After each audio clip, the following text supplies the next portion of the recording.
The Pokemon games have, for a long time, had a very conflicting timeline, but today I want to just go through the chronological order of the Pokemon game franchise. In what order do the mainline Pokemon games come? So, if you guys are ready, let's get started. Now, obviously, first up is going to be Pokemon Legends Arceus. Now, this game takes place first in the timeline, given that the first game, chronologically, is very clearly going to be this game, seeing that it's set in a time when basically Pokemon and humans didn't even start working together properly. Like, we know this is set very, very far back in history. Like, for a fact, we know this. Again, it's evident in the game. Pokeballs didn't even properly exist yet. We only just saw the initial first versions of the Pokeball in this game. And overall, we know it's set many, many, many years in the past. We don't know the exact date.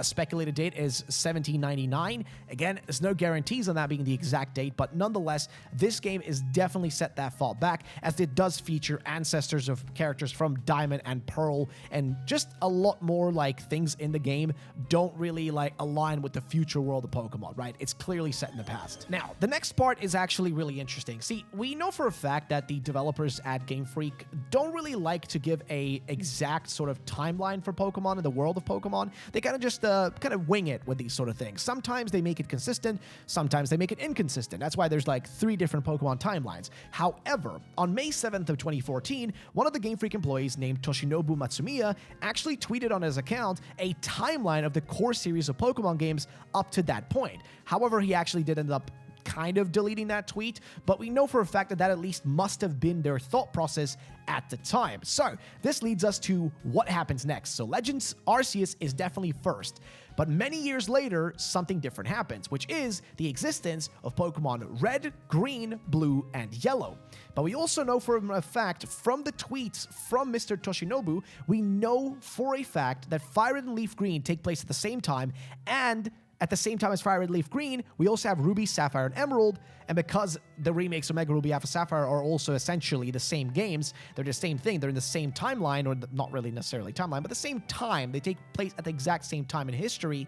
We know for a fact then that all of these games, that means Red, Green, Blue, Yellow, Fire Red Leaf Green, as well as the Ruby, Sapphire, Emerald games, and their remakes all take place at the same exact time. Like, all of them timeline-wise should be in the exact same time. Now, of course, you can split all these guys up into different timelines. There's the retro timeline, the 2D timeline, and the 3D timeline. But again, we're not really going to do that in this video. It's mostly about chronologically what comes first. So you could say that Red, Green, Blue, Yellow, and as well as Fire Red Leaf Green come first, and then Ruby, Sapphire, Emerald, as well as Oras basically happen at the same time, but you could say they happen, you know, shortly after, but more or less same time frame. We follow this up now with 3 years later. Now, we know 3 years have passed, and this is because when you follow the plot of Pokemon Gold, Silver, Crystal, as well as the remakes Heart Gold and Soul Silver, which all take place at the same time, as well as Diamond, Pearl, and Platinum, and their remakes Brilliant Diamond and Shining Pearl, we know that it takes place 3 years later, which is also making sense because they're all taking place at the same time.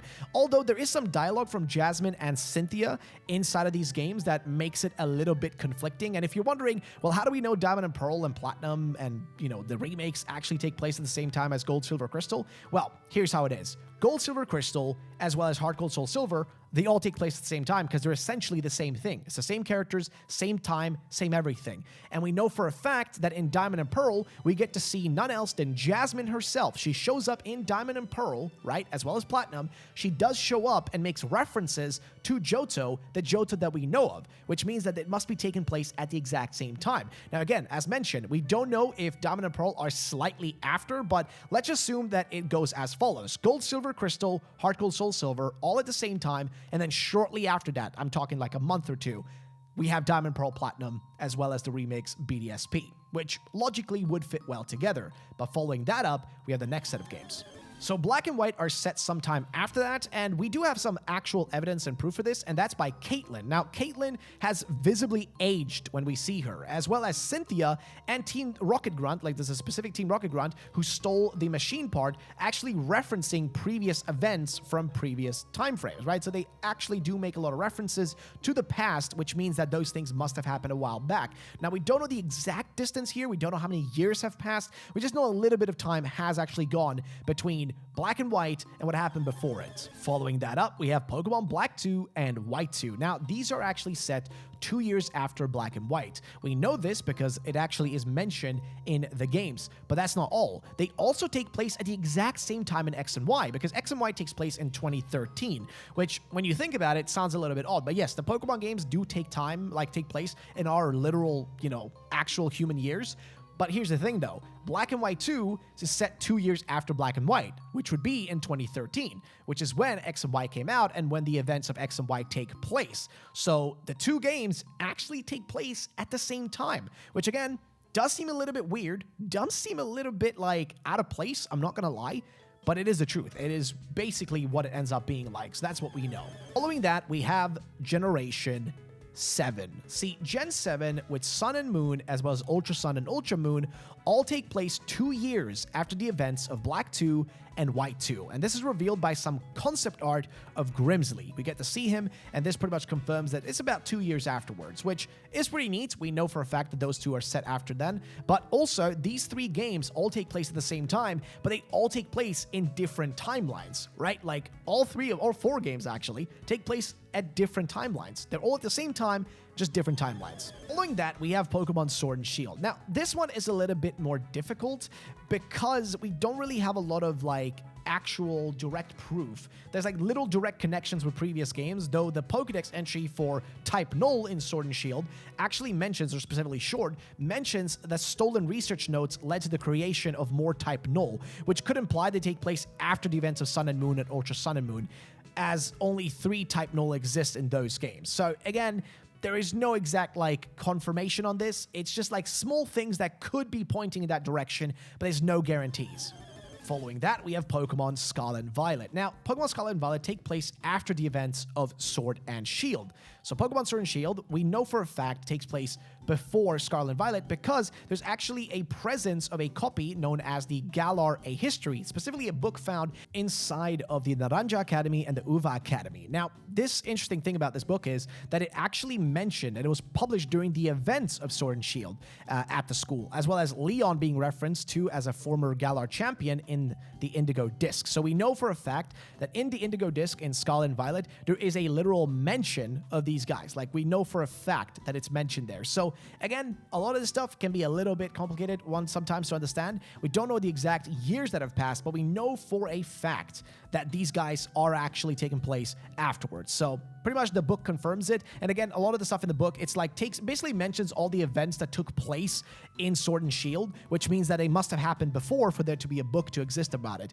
But again, we just do not know how much time has actually passed. Has it been a year? Has it been 2 years? We don't really know. I mean, if we base it off of the literal release dates, if we base it off of that, it would be exactly 3 years later that this event took place, because Sword and Shield happened in 2019 and Scarlet and Violet's events happened in 2022. So again, if we base it off of that, that should give us a little bit of that information. So that kind of puts those things into perspective, right? In this order, the way it goes is Legends Arceus, then you have Red, Green, Blue, Yellow, Fire Red, Leaf Green, as well as Ruby, Sapphire, Emerald, and their remakes all taking place then. Then 3 years later, we have Gold, Silver, Crystal, as well as their remakes, and Diamond, Pearl, Platinum, as well as their remakes, followed up by Black and White, and then 2 years later in the events, we have Black and White 2 and X and Y at the same time. 2 years later after that, we have Sun and Moon and Ultra Sun and Moon, followed by Sword and Shield, as well as Sword and Shield's DLC. I should point out here also that the Sword and Shield DLC is actually a little bit interesting because the Crown Tundra DLC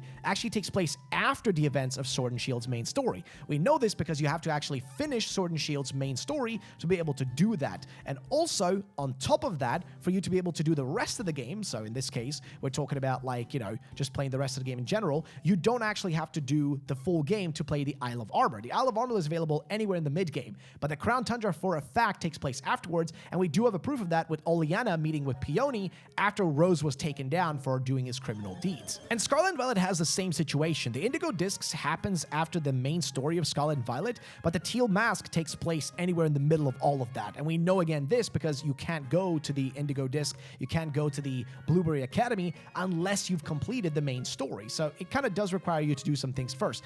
You do have to do a few things in the main story before you can access some of this stuff. So I want to just quickly mention that there is actually things that contradict predict this, and there are moments within the games, in all of these games, where the kind of timeline doesn't always make sense, and the chronology of this doesn't necessarily make sense. And there are a few cases where this happens, and this is all over on Bulbapedia, so shout out to them, because this is where I'm getting all the information from. And there's a whole post about the history of the Pokemon world, which I would highly recommend to read, but let me explain. First of all, we have Porygon, we have Omega Ruby Alpha Sapphire, we got Let's Go Pikachu and Eevee, and references to real-life years and release dates. Now, what are we talking about? Well, first of all, Porygon's creation. Now, the Pokedex entry in Sun and Pokemon Sun, as well as Ultra Sun and Ultra Moon, actually mentions that it was created 20 years ago. However, if you then look at, like, Pokemon itself, they do have a Pocket Monster Encyclopedia, which, on the other hand, states that Porygon was created in 1995, as well as stating that 150 species of Pokemon have been discovered as of 1996, more or less telling us that we as the player have at that point completed the Pokedex in red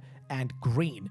That would also then imply that red and green take place anywhere in 1995 and 1996. So, kind of doing a little bit of math here, people figured out that then logically, the generations of Generation 2 until Generation 4 and Pokemon Black and White is pretty much set 12 to 13 years after that, right? However, the length of this time gap has never actually been confirmed, and again, we only know a little bit from Toshinobu Matsumiya's kind of like weird little tweets and whatnot, but other than that, we don't really know much else about it. As for Oras, though, there is a little bit of a weird thing with Oras. See, in Omega Ruby Alpha Sapphire, they are remakes of Ruby and Sapphire, and they do contain references to features from the original games as having been present about a decade ago, which is really weird, because that would imply that some of the stuff that we see in Oras did exist at some point, but also not necessarily. Again, it's a little bit confusing, but again, they mentioned this. So, for example, a bug catcher in Rustboro City's Pokemon Center says that he heard that Pokemon Centers had 2 stories up until around 10 years ago, and they used to have special area called Pokemon Cable Club. So again, it's a direct reference to the past. And even a battle girl in Dewford Gym says a long time ago at Dewford Gym, it was always dark inside. We trained our minds by practicing in the dark, which references to how the actual, gym used to work. And again, there's a lot of these references. An old man in Falibor Town's contest hall says, I just love making Pokeblocks. In the old days, it used to take 4 of us to make a Pokeblock with this machine, a machine that was used to mix berries in the region long ago. Again, long ago, but that's literally referring to, the time frame of Ruby and Sapphire. But again, this doesn't necessarily mean that it confirms them to take place 10 years after each other. Again, it's very kind of conflicting information. And then we also have Let's Go Pikachu and Eevee. See, in Let's Go Pikachu and Eevee, we know the remakes of Yellow, but we know also that Red and Blue have already finished their journeys years ago, and we also see Mina from specifically Sun and Moon, and they also mention her age in one of the concept arts, which would suggest that this takes place maximum of 6 years before Sun and Moon and Ultra Sun and Moon. Again, this is very confusing, because then you have a contradiction by Sabrina for having a vision of meeting a special trainer 3 years later, which is a reference to the protagonist of Gen 2, that being Gold. So, very confusing. It doesn't necessarily always follow consistently, and it doesn't always make sense. And then, of course, there's references to real-life years and real-life things, and that's where things just get a bit too confusing. But to summarize it like this is the summarization of this entire video to give you the timeline. Legends Arceus is set in 1799, and it's set in the 3D timeline, right? Following up that, we have the existence of the retro timeline, the 2D timeline, and the 3D timeline. This contains red, blue, green, yellow, as well as fire red, leaf green, and also Ruby, Sapphire, Emerald, and the remakes of Yellow, that being Let's Go Pikachu and Let's Go Eevee, and Oras as well. So that is what goes in that order. Following that, we have 3 years later, Gold, Silver, Crystal, Heart Gold, Soul Silver, as well as Diamond, Pearl, Platinum, and BDSP. Following that up, we have Black and White. 2 years later, the events of Black and White 2 and X and Y, and 2 years later after that, Sun and Moon and Ultra Sun and Moon, followed by Sword and Shield, as well as the Isle of Armor and the Crown Tundra, and finishing it off with Scarlet and Violet, as well as Kitakami little DLC, and also the Indigo Disc DLC over in the Blueberry Academy, finishing off the current timeline, and we still do not know where Legends ZA is going to be placed.